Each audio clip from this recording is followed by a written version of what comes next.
दक्ष द्वारा शिवजी को शाप दिदुर उद्बाच भवे शीलवता श्रेष्ठ दक्षों दोहित्रिवत्सल विद्वेषम क्रोध कस्माद् हत्यात्मजा सतीम। एक शब्दार्थ विदुर ने पूछा, जो दक्ष अपनी पुत्री के प्रति इतना स्नेहवान था वह शीलवानों में श्रेष्ठतम भगवान शिव के प्रति इतना ईर्ष्यालु क्यों था? उसने अपनी पुत्री सती का अनादर क्यों किया? तात्पर्य, चतुर्थ स्कंद के द्वितीय अध्याय में शिवजी तथा दक्ष के बीच मनमुटाव का वर्णन किया गया है, जो दक्ष द्वारा समग्र ब्रह्मांड की शांति के लिए विशाल यज्ञ के आयोजन के कारण उत्पन्न हुआ। यहाँ पर शिवजी को भद्र पुरुषों में सर्वश्रेष्ठ बताया गया है, क्योंकि वे किसी के प्रति द्वेषभाव नहीं रखते, वे सभी जीवों पर संभाव रखते हैं और उनमें अन्य गुण भी हैं। शिव शब्द का अर्थ है सर्व मंगलमय, कोई भी शिव का शत्रु नहीं हो सकता, क्योंकि वे इतने शांत तथा विरक्त हैं कि अपने रहने के लिए घर भी नहीं बनाते, वरन अपने को सांसारिक वस्तुओं से अलग रखते हुए वृक्ष के नीचे रहते हैं। शिवजी का व्यक्तित्व सर्वोत्तम शीलवान पुरुष का द्योतक है। तो फिर वही दक्ष जिसने अपनी प्रिय पुत्री को ऐसे शीलवान व्यक्ति को समर्पित किया था, उसके प्रति इतनी शत्रुता क्यों प्रदर्शित को कि सती को अपना शरीर ही त्यागना पड़ा? कस्त चराचर गुरु निर्वैर शांत विग्रहम आत्माराम कत्थ द्वेष्टि जगतो दैवत महत। दो शब्दार्थ भगवान शिव समग्र संसार के गुरु, शत्रुता रहित, शांत और आत्मतुष्ट व्यक्ति हैं। वे देवताओं में सबसे महान हैं। ये कैसे संभव हो सकता है कि ऐसे मंगलमय व्यक्ति के प्रति दक्ष वैरभाव रखता? तात्पर्य, शिव को यहाँ पर चराचर गुरु अर्थात चर और अचर, जड़ जंगम का गुरु कहा गया है। कभी कभी उन्हें भतनाथ कहा जाता है, जिसका अर्थ है मन बुद्धि लोगों का आराध्य देव। कभी कभी भूत का अर्थ प्रेत लगाया जाता है। शिवजी भूतों तथा असुरों को सुधारने का भार लेते हैं, दैव पुरुषों की बात ही नहीं। अतः बेमंद बुद्धि एवं आसुरी व्यक्तियों तथा उच्च कोटि के विद्वान वैष्णवों के गुरु हैं। ये भी कहा गया है, कैष्णवाना यथा शंभु, शंभु अर्थात शिव वैष्णवों में सर्वश्रेष्ठ हैं। एक ओर वे मंद बुद्धि असुरों के आराध्य हैं, तो दूसरी ओर वैष्णवों या भक्तों में सर्वश्रेष्ठ हैं और उनका संप्रदाय चलता है, जिसे रुद्र संप्रदाय कहते हैं। यदि वे वैर करें या कभी कभी क्रुद्ध हों तो भी ऐसे पुरुष से द्वेष नहीं करना चाहिए। इसीलिए विदुर ने विस्मयपूर्वक पूछा कि तो फिर दक्ष ने ऐसा क्यों किया? दक्ष कोई सामान्य व्यक्ति न थे, वे प्रजापति हैं और जनसंख्या को बढ़ाने का भार उन पर है और उनकी सभी पुत्रियां, विशेष रूप से सती, अत्यंत सम्मान्य हैं। सती शब्द का अर्थ है परम साध्वी। जब कभी सतीत्व की चर्चा होती है तो दक्ष कन्या शिव को पत्नी सती का नाम सबसे पहले लिया जाता है। इसीलिए विदुर को अत्यंत आश्चर्य हो रहा था। उन्होंने सोचा, दक्ष इतने महान पुरुष और सती के पिता हैं और शिवजी सबों के गुरु हैं, तो फिर उनमें इतना बैरभाव कैसे संभव हुआ कि अत्यंत साध्वी देवी सती को उनके इस झगड़े के कारण अपने प्राण देने पड़े? एतदाख्याहि में ब्रह्मजा मातु श्रशूरस्यतर विद्वेषस्तु यत् प्राणास्तत्यजे दुस्त्वजांस्ति। 3 शब्दार्थ है मैत्रेय। मनुष्य के लिए अपने प्राण त्याग पाना अत्यंत कठिन है। क्या आप मुझे बता सकेंगे कि ऐसे दामाद तथा श्वसुर में इतना कटु विद्वेष क्यों हुआ जिससे महान देवी सती को अपने प्राण त्यागने पड़े? मैत्रेय उवाच पुरा विश्वसुजा सत्रे समेत परमर्शय तथांगना सवे सानुगा मुनयो 5 गणे। 4 शब्दार्थ मैत्रेय ने कहा, प्राचीन समय में एक बार ब्रह्मांड की सृष्टि करने वाले प्रमुख नायकों ने एक महान यज्ञ संपन्न किया, जिसमें सभी ऋषि, चिंतक, मुनि, देवता तथा अग्निदेव अपने अपने अनुयायियों सहित एकत्र हुए थे। तात्पर्य, विदुर द्वारा पूछे जाने पर मैत्रेय मुनि शिव तथा दक्ष के मनोमालिन्य का विस्तार से वर्णन करने लगे, जिसके कारण सती को प्राण देने पड़े। इस प्रकार उस महान यज्ञ का इतिहास प्रारंभ होता है, जिससे ब्रह्मांड की सृष्टि करने वाले नायक ने, जिनके नाम मरीचि, दक्ष तथा वशिष्ठ हैं, संपन्न किया। इन महापुरुषों ने एक विशाल यज्ञ की व्यवस्था की, जिसमें अपने अपने अनुयायियों सहित इंद्र तथा अग्निदेव जैसे देवता एकत्रित हुए। ब्रह्मा तथा शिवजी भी उपस्थित हुए। तन प्रविष्ट मृषयो दृष्टाकमिव्रोचिषा राजमान्न वितिमिरा कुर्त तन्महत्सदः। 5 शब्दार्थ। जब प्रजापतियों के नायक दक्ष ने सभा में प्रवेश किया तो सूर्य के तेज के समान चमकीली कांति से युक्त उसके शरीर से सारी सभा प्रकाशित हो उठी और उसके समक्ष सभी समागत महापुरुष तुच्छ लगने लगे। उदतिष्ठन् सदस्यास्ते स्वधिष्ण्यभय सहाग्नय ऋते विरिज्ञा शर्व चर तद्धा साक्षिप्ततेतस्। 6 शब्दार्थ। बहा तथा शिवजी के अतिरिक्त दक्ष की शारीरिक कांति, तेज से प्रभावित होकर उस सभा के सभी सदस्य तथा सभी अग्निदेव उसके सम्मान में अपने आसनों से उठकर खड़े हो गए। सदस्यस्पतिभिदिक्षो भगवान साधु सत्कृतः अजम लोक गुरु नत्वा निश्यसाद तदागेया। 7 शब्दार्थ। उस महती सभा के अध्यक्ष ब्रह्मा ने दक्ष का समुचित रीति से स्वागत किया। ब्रह्मा जी को प्रणाम करने के पश्चात उनकी आज्ञा पाकर दक्ष ने अपना आसन ग्रहण किया। प्रायनिषन्न मूड इरिष्ठा नामृष्यतद्नहित ओवात वाम चक्षुभ्याम विवीक्ष्य दृहन्यव। 8 शब्दार्थ। किंतु आसन ग्रहण करने के पूर्व शिवजी को बैठा हुआ और उन्हें सम्मान न प्रदर्शित करते हुए देखकर दक्ष ने इसे अपना अपमान समझा। उस समय दक्ष अत्यंत क्रुद्ध हुआ। उसकी आंखें तप रही थीं। उसने शिव के विरुद्ध अत्यंत कटु शब्द बोलना प्रारंभ किया। तात्पर्य, दक्ष के दामाद होने के कारण यह आशा की जाती थी कि शिवजी अपने श्वसुर के सम्मानार्थ अन्यों के साथ उठकर खड़े होंगे, किंतु भगवान ब्रह्मा तथा शिव प्रमुख देवता हैं, अतः उनका पद दक्ष से बड़ा है। तो भी दक्ष इसे सहन न कर सका और उसने इसे अपने दामाद द्वारा अपना अपमान समझा। इसके पहले से ही वो शिवजी से संतुष्ट न था, क्योंकि शिवजी निर्धन दिखाई देते थे और उनका वेश अत्यंत दरिद्र था। श्रुवता ब्रह्मर्षियों में सहदेवा सहाग्नय साधुना ब्रवतो चरित्ता नाज्यानान च मत्सरात 9 शब्दार्थ है। समस्त उपस्थित ऋषियों, ब्राह्मणों तथा अग्निदेवों, ध्यानपूर्वक सुनो, क्योंकि मैं शिष्टाचार के विषय में बोल रहा हूँ। मैं किसी अज्ञानता या ईर्ष्या से नहीं कह रहा। तात्पर्य, शिव के विरुद्ध बोलते हुए दक्ष ने ये कहकर सभा को अत्यंत चतुरतापूर्वक शांत करना चाहा कि वह सज्जनों के आचार शिष्टाचार के विषय में बोलने जा रहा है, क्योंकि इससे सभा में उपद्रव होने की आशंका थी और लोग अप्रसन्न हो सकते थे, क्योंकि वे नहीं चाहते थे कि कोई अभद्र पुरुष भी अपमानित हो। दूसरे शब्दों में, उसे ये पता था कि वह शिव के विरुद्ध बोल रहा था, जो आचरण निष्कलुष थे। जहां तक ईर्ष्या द्वेष की बात है, वह पहले से ही शिवजी से द्वेष रखता था, फलत उसने अपने द्वेष को प्रकट नहीं होने दिया। यद्यपि वह इस प्रकार बोल रहा था जैसे उसे कुछ ज्ञात न हो, किंतु ये कहकर कि वह किसी ईर्ष्या द्वेषवश नहीं बोल रहा, अपनी बात को छिपा लेना चाहता था। अयो तू लोकपालाना यशोग्नो निरपत्र सद्धिराचरिता पंधायन स्तब्धेन दूषित। 10 शब्दार्थ शिव ने लोकपालकों के नाम तथा यश को धूल में मिला दिया है और सदाचार के पथ को दूषित किया है। निर्लज होने के कारण उसे इसका पता नहीं है कि किस प्रकार से आचरण करना चाहिए। तात्पर्य, दक्ष ने उस सभा में एकत्र सभी साधु पुरुषों को ये दिखाना चाहा कि देवता होकर भी शिव ने किस प्रकार अपने अशिष्ट आचरण द्वारा देवताओं की कीर्ति को नष्ट कर दिया है। दक्ष द्वारा भगवान शिव के विरोध में कहे गए वचनों को दूसरे प्रकार से अच्छे संदर्भ में भी समझा जा सकता है। उदाहरणार्थ, दक्ष ने कहा कि वे यशोष्ण हैं, जिसका अर्थ होता है नाम तथा यश को नष्ट करने वाला, किंतु इसका ये भी अर्थ लगाया जा सकता है कि वे इतने विख्यात थे कि उनके यश से अन्यों का यश नष्ट हो गया। दक्ष ने एक अन्य शब्द निरफ्त्रप का भी प्रयोग किया, जो 2 अर्थों में प्रयुक्त हो सकता है। एक अर्थ है जो बौना है तथा दूसरा अर्थ है आश्रयहीनों का पालनहारा। सामान्य रूप से शिव भूतनाथ अर्थात निम्न कोटि के प्राणियों के स्वामी के नाम से विख्यात हैं। भूत का अर्थ है निम्न कोटि के प्राणी। ये भगवान शिव की शरण में जाते हैं क्योंकि वे सबों पर दया करने वाले और जल्दी प्रसन्न होने वाले हैं, इसीलिए वे आशुतोष कहलाते हैं। ऐसे मनुष्यों के लिए जो अन्य देवों या विष्णु के पास नहीं पहुंच पाते, शिव शरण देने वाले हैं। अतः निरफ्त्रप शब्द इसी अर्थ में लिया जा सकता है। ऐप में शिष्यता प्राप्तो यन्मे दोहितुर्ग्रहीत पायनिन विप्राग्नि मुखत सावितमिया एव साधुवत। 11 शब्दार्थ इसने अग्नि तथा ब्राह्मणों के समक्ष मेरी पुत्री का पाणिग्रहण करके पहले ही मेरी अधीनता स्वीकार कर ली है। इसने गायत्री के समान मेरी पुत्री के साथ विवाह किया है और अपने को सत्य पुरुष बताया था। तात्पर्य, दक्ष का ये कथन कि शिव ने सत्पुरुष का ढोंग रचा, ये बताता है कि शिव ईमानदार न थे, क्योंकि वे दक्ष के दामाद बनकर भी उसके प्रति सम्मान प्रदर्शित नहीं कर रहे थे।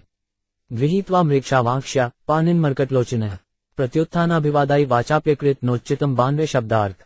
इसके नेत्र बंदर के समान है, तो भी इसने मृगी जैसी नेत्रों वाली मेरी कन्या के साथ विवाह किया है। तो भी इसने उठकर न तो मेरा स्वागत किया और न मीठी वाणी से मेरा सत्कार करना उचित समझा।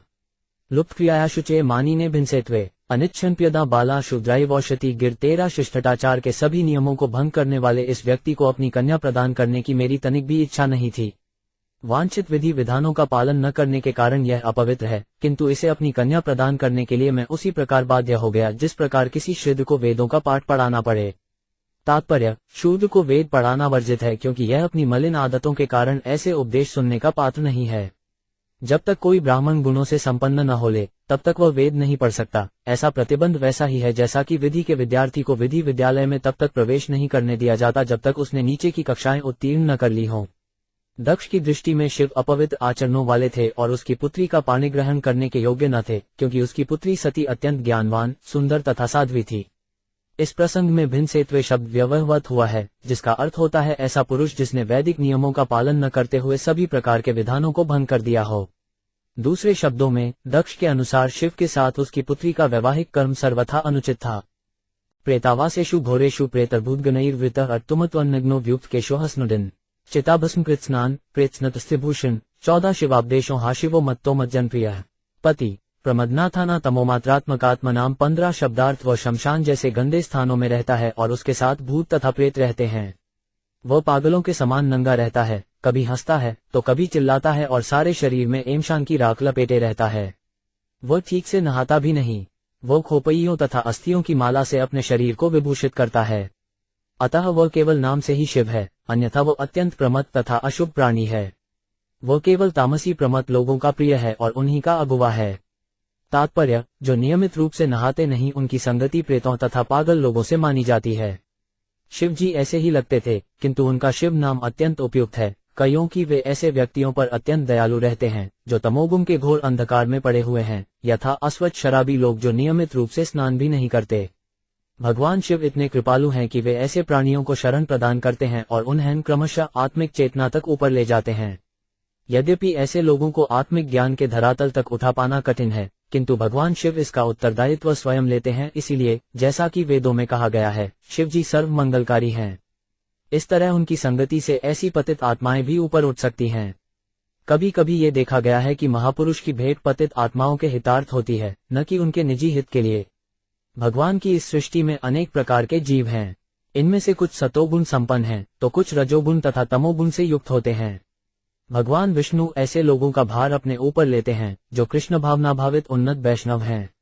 भगवान ब्रह्मा सकौम कर्म में अनुरक्त लोगों का भार ग्रहण करते हैं, किंतु शिव जी इतने दयालु हैं कि वे उन सभी लोगों का भार लेते हैं जो तमोगुणी हैं और जिनके आचरण पशुओं से भी गिरे हुए हैं। इसीलिए शिव को विशेष रूप से मंगलकारी कहा गया है। तस्मा उन्पादनथाय निश्चौचाय दुर्दे दत्ता बत मया साध्वी चोदिते पर मेदलिना 16 शब्दार्थ ब्रह्मा जी के अनुरोध पर मैंने अपनी साध्वी पुत्री उसे प्रदान की थी, यद्यपि वह समस्त प्रकार की स्वच्छता से रहित है और उसका हृदय विकारों से पूरित है। तात्पर्य, माता पिता का धर्म है कि वे अपनी पुत्री को ऐसे परिवार में ब्याहें जो स्वच्छता, सदाचरण, संपत्ति, सामाजिक स्थिति इत्यादि में उनको वंश परंपरा के अनुकूल हो। दक्ष को पछतावा था कि उसने अपने पिता ब्रह्मा के कहने पर अपनी पुत्री ऐसे व्यक्ति को प्रदान की थी जो उसकी गणना के अनुसार घिनौना था। वह इतना क्रुद्ध था कि वह इतना तक स्वीकार नहीं कर रहा था कि उसके पिता की ओर से ही विवाह के लिए अनुरोध किया गया था। उल्टे उसने ब्रह्मा को परमेष्टि अर्थात जगत गुरु कहा, क्योंकि क्रोध के मारे वह ब्रह्मा को अपना पिता नहीं स्वीकार कर रहा था। दूसरे शब्दों में उसने ब्रह्मा पर अल्पज्ञानी होने का आरोप लगाया, क्योंकि उन्होंने उसकी सुंदर कन्या को एक अयोग्य व्यक्ति को प्रदान करने की सलाह दी थी। क्रोध में मनुष्य सब कुछ भूल जाता है, अतः दक्ष ने क्रोधवश न केवल शिव पर दोषारोपण किया, वरन अपने पिता ब्रह्मा जी की भी आलोचना की, क्योंकि उन्हीं के अविवेकपूर्ण उपदेश पर ही उसने शिव जी को अपनी कन्या ब्याही थी। मैत्रेय ख्वाच विनिधेवम सगिरिष्म प्रतिपम स्थितम दक्षों 5 थाप उपस्पृश्य कुध शब्दों प्रचक्र में 917 शब्दार्थ। मैत्रेय मुनि ने आगे कहा, इस प्रकार शिव को अपने विपक्ष में स्थित देखकर दक्ष ने जल से आचमन किया और निम्नलिखित शब्दों से शाप देना प्रारंभ किया। अय तू देव्यजन इंद्रोपय भाई विर्भव सह भाग न लभता देवैर्देव गुणात्रम। 18 शब्दार्थ। देवता तो यज्ञ की आहुति में भागीदार हो सकते हैं, किंतु समस्त देवों में अधम शिव को यज्ञ भाग नहीं मिलना चाहिए। तात्पर्य, इस शाप के कारण शिव वैदिक यज्ञों की आहुति में भाग लेने से वंचित ही रहे। इस प्रसंग में श्री विश्वनाथ चक्रवर्ती की टीका है कि दक्ष के इसी शाप से भगवान शिव अन्य भौतिकतावादी देवताओं का साथ देने की बला से बचे रहे। शिव जी श्री भगवान के सबसे बड़े भक्त हैं और उन्हें ये शोभा नहीं देता कि वे देवताओं के समान भौतिकतावादी लोगों के साथ उठे बैठें। इस प्रकार दक्ष का शाप एक प्रकार से वरदान सिद्ध हुआ, क्योंकि इसके कारण शिव को अन्य देवताओं के साथ जो अत्यंत भौतिकतावादी थे खाना अथवा उठना बैठना नहीं पड़ेगा। हमारे समक्ष गौरकिशोर दास बाबाजी महाराज ने व्यवहारिक दृष्टांत प्रस्तुत किया है। वे शौचालय के पास बैठकर हरे कृष्ण का जाप करते थे। चूंकि अनेक लोग आकर उनके हरे कृष्ण जप में बाधा डालते थे, इसलिए उनकी संगति से बचने के लिए ही वे शौचालय के पास बैठे रहते, क्योंकि तब भौतिकतावादी लोग गंदगी तथा दुर्गंध के कारण निकट जाना पसंद नहीं करेंगे। किंतु वे इतने महान पुरुष थे कि 3 विष्णुपाद श्रीमद् भक्ति सिद्धांत सरस्वती गोस्वामी महाराज के गुरु बने। निष्कर्ष यह निकला कि शिव जानबूझकर ऐसा आचरण करते थे जिससे भौतिकतावादी लोग उनकी भक्ति में बाधक न बने। निषिध्यमान स सदस्य मुख्य दक्षों गिरित्राय विसृज्य शाप तस्माविनिष्क्रम्य विवृद्धम्यु जगाम कौरव्य निज निकेतन 19 शब्दार्थ। मैत्रेय ने आगे कहा, हे विदुर, उस यज्ञ के सभासदों द्वारा मना किए जाने पर भी दक्ष क्रोध में आकर शिव जी को शाप देता रहा और फिर सभा त्याग कर अपने घर चला गया। तात्पर्य, क्रोध इतना बुरा होता है कि दक्ष जैसा महापुरुष भी क्रोध के कारण यज्ञ स्थल को जिसकी अध्यक्षता ब्रह्मा जी कर रहे थे और जहां समस्त ऋषि तथा पवित्र एवं साधु पुरुष एकत्र थे, छोड़कर चला गया। उन सबों ने उससे न जाने के लिए अनुरोध किया, किंतु वह क्रुद्ध होकर यह सोचते हुए चला गया कि यह शुभ स्थल मेरे योग्य नहीं है। अपने उच्च पद के कारण गर्वित होकर उसने सोचा कि उसके अनुसार कोई भी उससे बड़ा नहीं है। ऐसा प्रतीत होता है कि ब्रह्मा समेत सभी सभासदों ने उससे क्रोध न करने तथा सभा को न छोड़ने का अनुरोध किया, किंतु तो भी वह चला गया। निष्ठुर क्रोध का यही परिणाम होता है। इसीलिए भगवद्गीता में उपदेश दिया गया है कि जो मनुष्य आध्यात्मिक चेतना में ठोस उन्नति करना चाहता है, उसे लोभ, क्रोध तथा काम इन तीन से बचना चाहिए। वास्तव में हम समझ सकते हैं कि ये तीनों मनुष्य को पागल बना देते हैं, भले ही वो दक्ष जैसा महापुरुष ही क्यों न हो। दक्ष का नाम ही यह बताता है कि वह समस्त भौतिक कार्यकलापों में पटु, दक्ष था, किंतु शिव जैसे परम साधु पुरुष के प्रति घृणा के कारण वह काम, क्रोध तथा लोभ इन तीनों शत्रुओं का शिकार बन गया। इसीलिए भगवान चैतन्य ने उपदेश दिया है कि कोई वैष्णव का अपमान कभी न करे। उन्होंने वैष्णव के प्रति किए गए अपराधों की तुलना प्रमथ हाथी से की। जिस प्रकार प्रमथ हाथी कुछ भी कर सकता है, उसी तरह जब कोई व्यक्ति किसी वैष्णव का अपमान कर सकता है, तो वह कोई घृणित से घृणित कार्य भी कर सकता है। विज्ञाय शाप गिरिशानुगाग्रणी नंदीश्वरो रोष कषाय दूषितः दक्षाय शाप विसृज दारुण ये चावमोदस द्वाच्यता द्विजा। 20 शब्दार्थ ये जानकर कि भगवान शिव को शाप दिया गया है। शिव का प्रमुख पार्षद नंदीश्वर अत्यधिक क्रुद्ध हुआ। उसकी आंखें लाल हो गईं और उसने दक्ष तथा वहां उपस्थित सभी ब्राह्मणों को, जिन्होंने दक्ष द्वारा कटु वचनों में शिवजी को शापित किए जाने को सहन किया था, शाप देने की तैयारी की। तात्पर्य, कुछ नवदीक्षित वैष्णवों तथा शैवों में दीर्घकालीन मतभेद चला आ रहा है। वे सदैव भिड़ते रहते हैं। जब दक्ष ने कटु वचनों द्वारा शिव को शाप दिया तो वहां उपस्थित कुछ ब्राह्मणों को मजा आया होगा, क्योंकि कुछ ब्राह्मण शिव को अधिक पसंद नहीं करते हैं। वे शिव की स्थिति को न समझने के कारण ऐसा करते हैं। इस शाप से नंदीश्वर प्रभावित हुआ, किंतु उसने वहां पर उपस्थित भगवान शिव का अनुकरण नहीं किया। यदि शिवजी चाहते तो वे भी दक्ष को उसी प्रकार शाप दे सकते थे, किंतु वे शांत बने रहे। किंतु उनका अनुयायी नंदीश्वर इसे सहन नहीं कर सका। निस्संदेह अनुयायी होने के कारण यह उचित ही था कि वह अपने स्वामी की निंदा सहन न करता, किंतु उसे वहां उपस्थित ब्राह्मणों को शाप नहीं देना चाहिए था। इससे सारा मामला ऐसा उलझ गया कि जो अधिक बलशाली न थे वे अपने पदों को भूल गए और इस तरह उस सभा में शाप प्रतिशाप चलता रहा। कहने का तात्पर्य यह है कि भौतिक जगत ऐसा अस्थिर है कि वहां उपस्थित नंदीश्वर, दक्ष तथा अनेक ब्राह्मण रोष के वातावरण से प्रभावित हुए बिना नहीं रहे। यह अपमर्त्यमुद्देश्य भगवत्य प्रतिद्रि बहुमत्यज्ञ पृथ्गरिष्टस्ततो विमुखो भवेत 21 शब्दार्थ। जिस किसी ने दक्ष को सर्वश्रेष्ठ पुरुष मानकर ईर्ष्यवावश भगवान शिव का निरादर किया है, वह अल्प बुद्धि वाला है और अपने द्वैत भाव के कारण वह दिव्य ज्ञान से विहीन हो जाएगा। तात्पर्य, नंदीश्वर का प्रथम शाप था कि जो भी दक्ष का समर्थन कर रहा है, वह अज्ञानवश अपने शरीर को ही सब कुछ समझ रहा है, और चूंकि दक्ष को दिव्य ज्ञान नहीं था, अतः उसका समर्थन करने से वह भी दिव्य ज्ञान से विहीन हो जाएगा। नंदीश्वर ने कहा कि दक्ष अन्य भौतिकतावादी व्यक्तियों की तरह अपने शरीर को ही सब कुछ मान बैठा है और सभी शारीरिक सुख सुविधाएं प्राप्त करना चाह रहा है। उसे अपने शरीर, अपनी पत्नी, संतान, घर तथा अन्य ऐसी वस्तुओं में जो आत्मा से भिन्न है, अत्यधिक आसक्ति है। अतः नंदीश्वर का शाप था कि जो भी दक्ष का समर्थक होगा वह दिव्य आत्मज्ञान से विहीन हो जाएगा और इस तरह वह पूर्ण पुरुषोत्तम भगवान के ज्ञान से भी विमुख होगा। गृहेषु कूर्थमेषु सक्तों ग्राम्य सुखेच्छया कर्मतंत्रम वित्नुते वेदबाद्व्युपनथि। 22 शब्दार्थ। जिस कपटपूर्ण धार्मिक गृहस्थ जीवन में कोई मनुष्य भौतिक सुख के प्रति आसक्त रहता है और साथ ही वेदों की व्यर्थ व्याख्या के प्रति आकुष्ट होता है, इसमें उसकी सारी बुद्धि हर ली जाती है और वह पूर्ण रूप से सकौम कर्म में लिप्त हो जाता है। तात्पर्य, जो लोग अपने शारीरिक अस्तित्व को ही सब कुछ मानते हैं, वे वेदवर्णित सकौम कर्म में आसक्त रहते हैं। उदाहरणार्थ, वेदों में उल्लेख है कि जो चातुर्मास्य व्रत का पालन करता है, उसे स्वर्गलोक में शाश्वत सुख उपलब्ध होगा।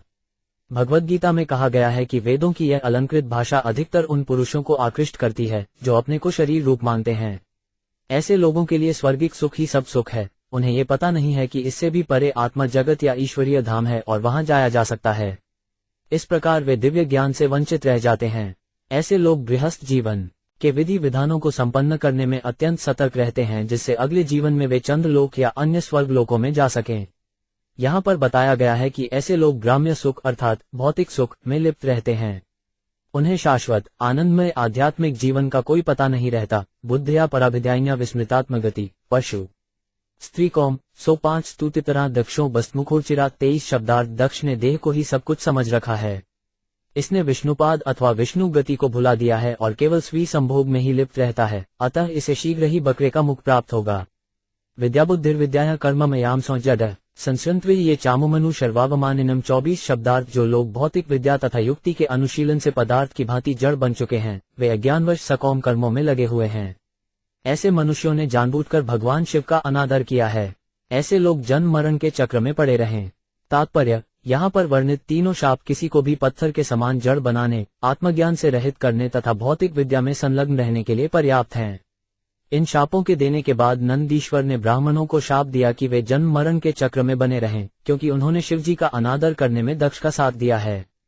गिर श्रुताया पुष्पिन्या मधुब्धेन भूरिना मशना चोन्मतितात्मान संभान्तु हरद्वेश 25 शब्दार्थ मोहक वैदिक प्रतिज्ञाओं की पुष्पमयी अलंकृत भाषा से आकुष्ट होकर जो जड़ बन चुके हैं और शिवद्रोही हैं, वे सदैव सकौम कर्मों में निरत रहें।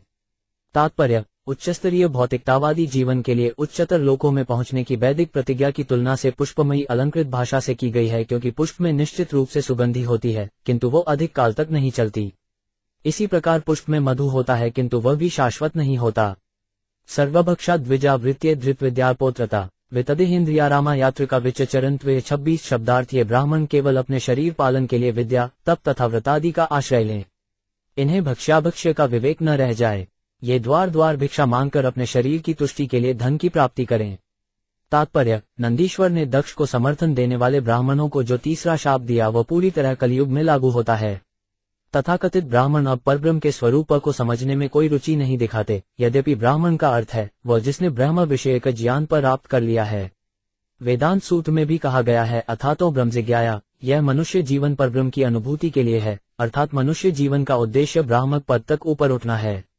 दुर्भाग्यवश आधुनिक ब्राह्मण अथवा तथाकथित ब्राह्मण परिवारों में उत्पन्न ब्राह्मण अपने अपने व्यावसायिक कर्म धर्म त्याग चुके हैं, किंतु फिर भी वे अन्य किसी को अपना स्थान ग्रहण करने नहीं देना चाहते।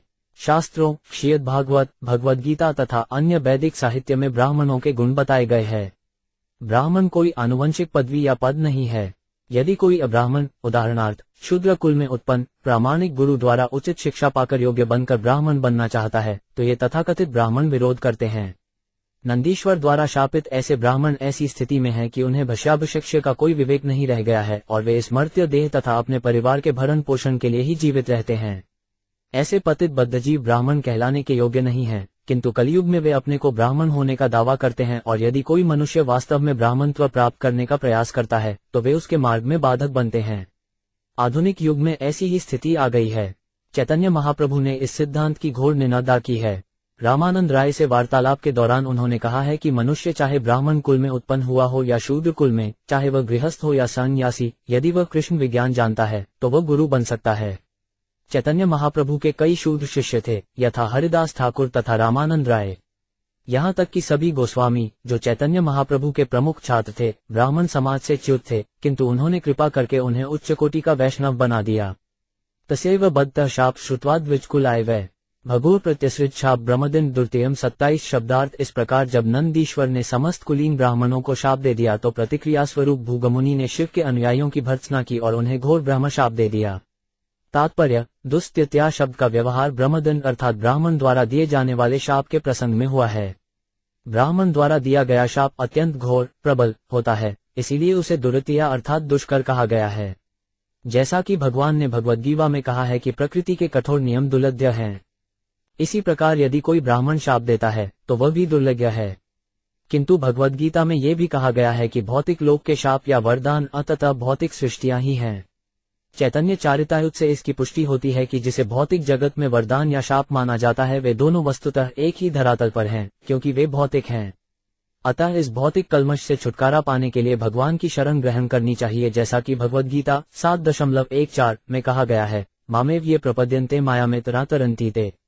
सर्वश्रेष्ठ मार्ग यही है कि शाप तथा वरदान से ऊपर उठा जाए और भगवान कृष्ण की शरण ग्रहण की जाए तथा दिव्य स्थिति में रहा जाए। जिन लोगों ने श्री कृष्ण की शरण ग्रहण कर ली है वे सदैव शांतिपूर्वक रहते हैं। न तो उन्हें कोई शाप देता है और न वे किसी को शाप देते हैं। यही दिव्य स्थिति है। भवरद्रा ये च तान समनुव्रता पाषंडिंस्ते भवंतु सच्छास्त्र परिपंथिन। 28 शब्दार्थ। जो शिव को प्रसन्न करने का व्रत धारण करता है अथवा जो ऐसे नियमों का पालन करता है वह निश्चित रूप से नास्तिक होगा और दिव्य शास्त्रों के विरुद्ध आचरण करने वाला बनेगा। तात्पर्य: कभी कभी ये देखा जाता है कि शिव जी के भक्त शिव के आचरणों का अनुकरण करते हैं। उदाहरणार्थ, शिव जी ने विषपान किया था, अतः उनके कुछ भक्त उनके अनुकरण पर गांजा जैसे मादक पदार्थ का सेवन करते हैं। इसीलिए यहाँ ये शाप दिया गया है कि जो ऐसा करता है वह पतित बने और वैदिक नियमों के विरुद्ध आचरण करने वाला हो। ये कहा गया है कि शिव जी के ऐसे भक्त सच्छाकन परिपंथिन अर्थात शाजों के निष्कर्षों के विरुद्ध चलने वाले होंगे। इसकी पुष्टि पद्म पुराण में भी हुई है। श्री भगवान द्वारा शिव को आदेश दिया गया कि वे विशेष उद्देश्य से निर्विशेषवाद अथवा मायावाद दर्शन का उपदेश दें, जिस प्रकार भगवान बुद्ध ने शास्त्रों में उल्लिखित ऐसे ही विशिष्ट उद्देश्य से शून्यवाद दर्शन का उपदेश दिया था। कभी कभी वेद विरुद्ध दार्शनिक सिद्धांत का उपदेश आवश्यक हो जाता है। जीव पुराण में उल्लेख है कि शिव जी ने पार्वती से कहा कि वे कलयुग में ब्राह्मण शरीर में मायावाद दर्शन का उपदेश देंगे। इस प्रकार सामान्य रूप से यह पाया जाता कि शिव जी के उपासक मायावादी होते हैं। भगवान शिव ने स्वयं कहा है, मायावादम असत शाकनम, जैसा कि बताया जा चुका है। असत शाखत का अर्थ मायावाद निर्विशेष का सिद्धांत है। भूभु मुनि ने शाप दिया कि शिव के आराधक इस मायावाद असव शास्त्र के अनुयायी हों, जो ये सिद्ध करने का प्रयास करते हैं कि भगवान निर्गुण हैं। इसके साथ ही साथ शिव के उपासकों का एक संप्रदाय राक्षसी जीवन व्यतीत करता है। श्रीमद्भागवत तथा नारद पंचयात्र प्रामाणिक शास्त्र हैं, जो सत शाक को कोटि में आते हैं, जिनसे ईश्वर साक्षात्कार का मार्ग प्रशस्त होता है। असत शाखत इससे सर्वथा विपरीत हैं। नष्ट शौचा मूधियों जटाभस्मास्थिधारिण विशंतु शिव दीक्षायां यत दैव सुरास्वम 29 शब्दार्थ जो शिव की पूजा का व्रत लेते हैं, वे इतने मूर्ख होते हैं कि वे उनका अनुकरण करके अपने शरीर पर लंबी जटाएं धारण करते हैं और शिव की उपासना की दीक्षा ले लेने के बाद वे मदिरा, मांस तथा अन्य ऐसी ही वस्तुएं खाना पीना पसंद करते हैं। तात्पर्य: अनियमित जीवन बिताने वाले मूर्ख प्राणी मदिरा तथा मांस का सेवन करते हैं, लंबी लंबी जटाएं रखते हैं, नित्य स्नान नहीं करते और गांजा पीते हैं। ऐसे आचरण से मनुष्य दिव्य ज्ञान से विहीन हो जाता है। शिख मंत्र की दीक्षा ग्रहण में मुद्विकाष्टक होता है, जिसमें कभी कभी यह संस्तुति की जाती है कि मनुष्य श्री योनि पर अपना आसन लगाए तभी उसे निर्कान प्राप्त हो सकता है। ऐसी उपासना में मदिरा अथवा तअड़ी की आवश्यकता पड़ती है। शिव आगम अर्थात शिव आराधना विधि संबंधी ग्रंथ के अनुसार इसकी भेंट भी चढ़ाई जाती है। ब्रह्म च ब्राह्मणाशय यद्यूयम परिनिदत सेतु विधारणा पुंसामत पाषंडमाश्रिता 30 शब्दार्थ। भूभु मुनि ने आगे कहा, चूंकि तुम वैदिक नियमों के अनुयायी ब्राह्मणों तथा वेदों की निंदा करते हो, इससे ज्ञात होता है कि तुमने नास्तिकता की नीति अपना रखी है।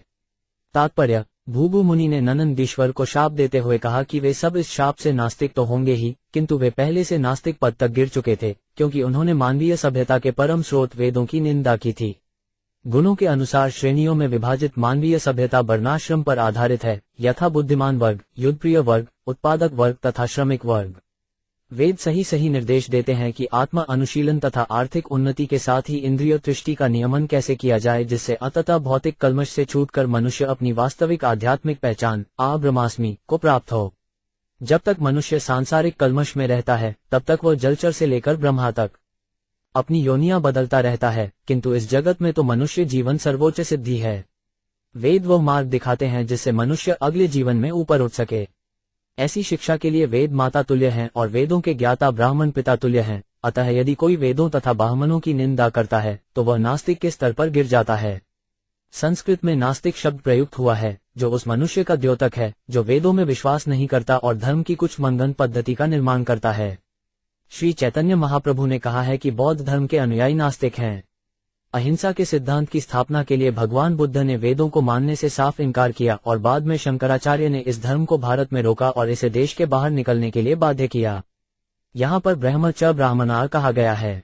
ब्रह्म का अर्थ है वेद, अहम ब्रह्मास्मि का अर्थ है मुझे पूर्ण ज्ञान प्राप्त है। वेदों का कथन है कि मनुष्य को अपने आप को ब्रह्म समझना चाहिए, क्योंकि वह वास्तव ब्रह्म है।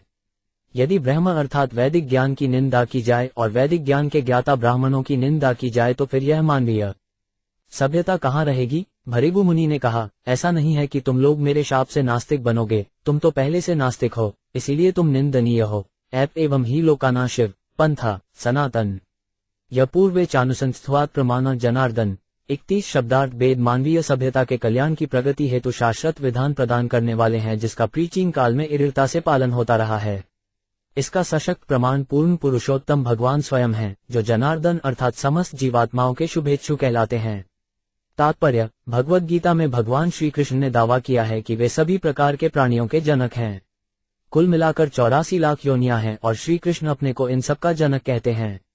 चूंकि जीवात्माएं भगवान के अंशरूप हैं, अतः वे भगवा की संतानें हैं। चूंकि उन्हें गुमान है कि वे भौतिक प्रकृति को वश में कर सकते हैं, भगवान ने उनके हितार्थ उन्हें वेद प्रदान किए हैं। इसीलिए वेद अपौरुषेय कहलाते हैं, क्योंकि वे मनुष्यों या देवताओं द्वारा नहीं लिखे गए। यहाँ तक कि ब्रह्मा, जो आदि जीव हैं, वे भी वेदों के रचयिता नहीं हैं। इस भौतिक जगत के ही एक सजीव प्राणी होने के कारण वे न तो वेदों को रचना कर सकते हैं और न स्वतंत्र रूप से उनके विषय में कुछ कह सकते हैं। इस संसार की प्रत्येक जीवात्मा में 4 अवगुण पाए जाते हैं: त्रुटि करना, एक वस्तु को दूसरी समझना, धोखा देना तथा इंद्रियों से अपूर्ण होना। किंतु वेद इस भौतिक संसार के किसी सजीव प्राणी द्वारा रचित नहीं हैं, अतः वे अपौरुषेय कहलाते हैं। कोई भी वेदों का इतिहास नहीं बता सकता। न संदेह आधुनिक मानवीय सभ्यता का कोई तिथिवार इतिहास नहीं है और 3000 वर्ष से पूर्व का भी वास्तविक इतिहास प्रस्तुत नहीं किया जा सकता। किसी ने आज तक ये शोध नहीं की कि वेद कब लिखे गए, क्योंकि वे इस संसार के किसी सजीव प्राणी द्वारा नहीं लिखे गए। अन्य सभी ज्ञान पद्धतियां दोषपूर्ण हैं, क्योंकि वे इसी भौतिक संसार के प्राणियों या देवताओं द्वारा रचित या उच्चरित हैं। किंतु भगवद्गीता अपौरुषेय है, क्योंकि इसे इस भौतिक सृष्टि के किसी मनुष्य या देवता ने नहीं कहा, इसको श्री कृष्ण ने कहा है, जो इस भौतिक सृष्टि से परे हैं। इसे शंकराचार्य जैसे उद्भट विद्वानों ने स्वीकार किया है। रामानुजाचार्य तथा मध्यवाचार्य जैसे अन्य आचार्यों की तो बात ही छोड़ दें। शंकराचार्य ने स्वीकार किया है कि नारायण तथा कृष्ण दिव्य हैं और भगवान श्री कृष्ण ने भी भगवद्गीता में परिपुष्टि की है, अहम सर्वस्य प्रथमो मत्तः सर्व प्रवर्ते, मैं प्रत्येक वस्तु का मूल हूँ, प्रत्येक वस्तु मुझी से उद्भूत है। ये भौतिक सृष्टि जिसमें ब्रह्मा, शिव तथा सभी देवता सम्मिलित हैं, उन्हीं भगवान द्वारा उत्पन्न की गई है। कईयों की प्रत्येक वस्तु उन्हीं से उद्धृत है। वे ये भी कहते हैं कि मुझे समझने के लिए ही सारे वेद हैं। वेदेश सर्वैरहमेव वेद्य, वे ही मूल वेदविद, वेदों के ज्ञाता तथा केदांतकृत वेदांत के संकलनकर्ता हैं। वेदों के संकलनकर्ता ब्रह्मा नहीं हैं। श्रीमद्भागवत के प्रारंभ में कहा गया है, तवेने ब्रह्महृदय, भगवान न ब्रह्मा के हृदय में वैदिक ज्ञान का उपदेश दिया। वैदिक ज्ञान चारों दोषों, त्रुटि, मोह, प्रवंचना तथा अपूर्णता से रहित है, जिसका प्रत्यक्ष प्रमाण ये है कि इसे भगवान जनार्दन ने कहा और अनादिकाल से, ब्रह्मा से प्रारंभ होकर आज तक उसका अनुगमन किया जा रहा है। अनादिकाल से भारत की सुसंस्कृत जनता वैदिक धर्म का पालन करती आ रही है। कोई भी वैदिक धर्म के इतिहास को बता नहीं सकता। अतः ये सनातन है और यदि वेदों की निंदा की जाती है तो वह नास्तिकता है। वेदों को सेहु कहा गया, जिसका अर्थ है पुल। यदि कोई आत्मतत्व प्रपट करना चाहता है तो उसे अज्ञानता का सागर पार करना होता है। वेद ही वो सेतु, पुल हैं जिससे इस विशाल सागर को पार किया जा सकता है। वेदों में बताया गया है कि गुण तथा कर्म के अनुसार किस प्रकार मानव जाति को 4 वर्गों में विभाजित किया गया है। यह वर्गीकरण अत्यंत वैज्ञानिक और सनातन है, क्योंकि कोई इसका इतिहास नहीं बता सकता। वर्ण तथा आश्रम प्रणाली को कोई रोक नहीं सकता। उदाहरणार्थ, कोई ब्राह्मण नाम को स्वीकार करे अथवा नहीं, किंतु समाज में एक बुद्धिमान वर्ग है जो आध्यात्मिक ज्ञान तथा दर्शन में रुचि रखता है। इसी प्रकार से एक ऐसा वर्ग है जो प्रशासन चलाने तथा अन्यों पर शासन करने में रुचि रखता है। वैदिक प्रणाली में इन सैनिक मनोवृत्ति वाले लोगों को क्षत्रिय कहा जाता है। इसी प्रकार से सर्वत्र मनुष्यों का एक ऐसा वर्ग है जो आर्थिक विकास, व्यापार, उद्योग और अर्थोपार्जन में रुचि रखता है, जिन्हें वैश्य कहते हैं। एक ऐसा भी वर्ग है जो न तो बुद्धिमान है, न पराक्रमी है और न उसमें आर्थिक विकास करने की क्षमता है। वो केवल अन्यों की सेवा कर सकता है। इन्हें शूद्र या श्रमिक वर्ग कहते हैं। ये प्रणाली सनातन है, यह अनंत काल से चली आ रही है और इसी प्रकार आगे भी चलती रहेगी। विश्व की कोई भी शक्ति इसे रोक नहीं सकती। अतः सनातन धर्म शाश्वत है और वैदिक नियमों का पालन करते हुए कोई भी मनुष्य आध्यात्मिक जीवन के सर्वोच्च शिखर पर पहुंच सकता है। कहा जाता है कि पहले साधु पुरुष इस प्रणाली का अनुसरण करते थे, अतः वैदिक प्रणाली के अनुगमन का अर्थ हुआ समाज के आदर्श शिष्टाचार का पालन। किंतु शिव के अनुयायी समस्त मानवीय शिष्टाचार के विरुद्ध हैं, क्योंकि वे मद्यपान करने वाले, नशीला एवं विषयी जीवन बिताने वाले, स्नान न करने वाले तथा घास पीने वाले हैं। निष्कर्ष यह निकला कि जो व्यक्ति वैदिक नियमों के प्रति विद्रोह करते हैं, वे स्वयं इसके प्रमाण हैं कि वेद आधिकारिक हैं, क्योंकि वेदों का पालन न करने से ही वे पशुवत बनते हैं। ऐसे पाश्विक व्यक्ति ही साक्षात प्रमाण है कि वैदिक नियम सर्वोच्च हैं। तहाह परम शुद्धम सता वर्तम सनातन विग्रह यात पाषंडम देव वो यत भूतराटु 32 शब्दार्थ ऐसे वेदों के नियमों की निंदा करके जो सत्पुरुषों के शुद्ध एवं परम पथ रूप हैं, अरे भूतपति शिव के अनुयायियों, तुम निस्संदेह नास्तिकता के स्तर तक जाओगे। तात्पर्य, शिव जी को यहाँ पर भ्रुएट कहा गया है। प्रेत तथा तमोगुण से युक्त लोग भूत कहलाते हैं। अतः वृत्राट का अर्थ हुआ ऐसे प्राणियों का सरदार जो प्रकृति के निम्नतम गुणों से युक्त है। भूत का दूसरा अर्थ है कोई भी जन्मा जीव। अतः इस भाव में शिव को इस भौतिक जगत का पिता माना जा सकता है। किंतु यहाँ पर भूगु मुनि का अभिप्राय निकृष्ट प्राणियों के सरदार से है। निकृष्ट वर्ग के प्राणियों की विशेषताओं का उल्लेख पहले ही किया जा चुका है। वे नहाते नहीं, बड़ी बड़ी जटाएं रखते हैं और मादक द्रव्यों का सेवन करते हैं। शूद्राट के अनुयायियों द्वारा ग्रहण किए गए पथ की तुलना में वैदिक प्रणाली निश्चित रूप से सर्वश्रेष्ठ है, क्योंकि इससे लोगों को मानवीय सभ्यता के चरम लक्ष्य आध्यात्मिक जीवन की प्राप्ति होती है। यदि कोई वैदिक नियमों को नकारता है या उनको निंदा करता है तो वह नास्तिकता के निम्न स्तर तक गिर जाता है। मैत्रेय उवाच तस्थई वद्य शाप भूगो स भगवान भव निश्चक्राम ततः किजलिविम्ना इव सानुगह 33 शब्दार्थ। मैत्रेय मुनि ने कहा, जब शिवजी के अनुयायियों तथा दक्ष एवं भृगु के पक्षधरों के बीच शाप प्रतिशाप चल रहा था तो शिवजी अत्यंत खिन्न हो उठे और बिना कुछ कहे अपने शिष्यों सहित यज्ञ स्थल छोड़कर चले गए। तात्पर्य, यहाँ पर शिवजी के सर्वोत्कृष्ट चरित्र का वर्णन हुआ है। दक्ष तथा शिव के पक्षधरों के मध्य शाप प्रतिशाप के बावजूद सर्वोच्च वैष्णव होने के कारण वे इतने गंभीर बने रहे कि वे एक शब्द भी नहीं बोले। वैष्णव सदा सहिष्णु होता है और शिव तो सर्वोच्च जैष्णव माने जाते हैं, अतः यहाँ पर जिस प्रकार शिवजी का चरित्र चित्रण किया गया है वह अत्युत्तम है। वे इसीलिए खिन्न थे क्योंकि वे जानते थे कि उनके अनुयायी तथा दक्ष के लोग वृथा ही एक दूसरे को शाप दे रहे हैं। उनकी दृष्टि में कोई ऊंचा या नीचा न था, क्योंकि वे वैष्णव थे। भगवद गीता में 5.18 कहा गया है, पंडिता समदर्शन, अर्थात जो पूर्ण रूपेण पंडित होता है वह सबों को आध्यात्मिक स्तर से देखता है, उसे कहीं छोटा या बड़ नहीं दिखता। अतः शिवजी के पास एकमात्र यही विकल्प रह गया था कि अपने शिष्य नंदीश्वर तथा भृगु मुनि को परस्पर शाप देने से रोकने के लिए उस स्थान को ही छोड़कर चले जाएं। तेदपि विश्वसृजः सन सहस्त्र परिवत्सरान समृद्धाय महेशवास यत्रैज्य ऋषभो हरिः 34 शब्दार्थ। मैत्रेय मुनि ने आगे कहा, हे विदुर, इस प्रकार विश्व के सभी जनकों प्रजापतियों ने 1000 वर्ष तक यज्ञ किया, क्योंकि भगवान हरि की पूजा की सर्वोत्तम विधि यज्ञ ही है। तात्पर्य, यहाँ ये स्पष्ट कहा गया है कि विश्व के धुरंधर पुरुष अर्थात समस्त प्रजा के जनक प्रजापति यज्ञ द्वारा भगवा को प्रसन्न करने में रुचि रखते हैं। भगवान भी भगवद गीता 5.29 में कहते हैं, भोक्तार यज्ञोत्पसाय। मनुष्य सिद्धि के लिए यज्ञ तथा तप करने में लगा रह सकता है, किंतु इन सब का प्रयोजन परमेश्वर को प्रसन्न रखना है। यदि कोई इन्हें आत्मतुष्टि के लिए करता है तो वह पाखंड अथवा नास्तिकता से ग्रस्त है, किंतु यदि इन्हें परमेश्वर को प्रसन्न करने के लिए संपन्न किया जाता है तो वैदिक नियमों का पालन होता है। वहां पर एकत्र सभी मुनियों ने 1000 वर्षों तक यज्ञ किया। आप्लुत्याभूत यत्र गणा यमुन्यान्विता विरजेनात्मना सवे स्वस्वम धाम युस्ततः 35 शब्दार्थ है। धनुषबाणधारी विदुर, सभी यज्ञकर्ता देवताओं ने यज्ञ समाप्ति के पश्चात गंगा तथा यमुना संगम में स्नान किया। ऐसा स्नान अभूत स्नान कहलाता है। इस प्रकार से मन से शुद्ध होकर वे अपने अपने धामों को चले गए। तात्पर्य, पहले दक्ष और फिर शिव के यज्ञ स्थल से चले जाने के पश्चात भी यज्ञ बंद नहीं हुआ। मुनियों ने परमेश्वर को प्रसन्न करने के लिए अनेक वर्षों तक यज्ञ को चालू रखा। शिव तथा दक्ष के न होने से यज्ञ विध्वंस नहीं हुआ, मुनिजन अपना कार्य चालू रखे रहे।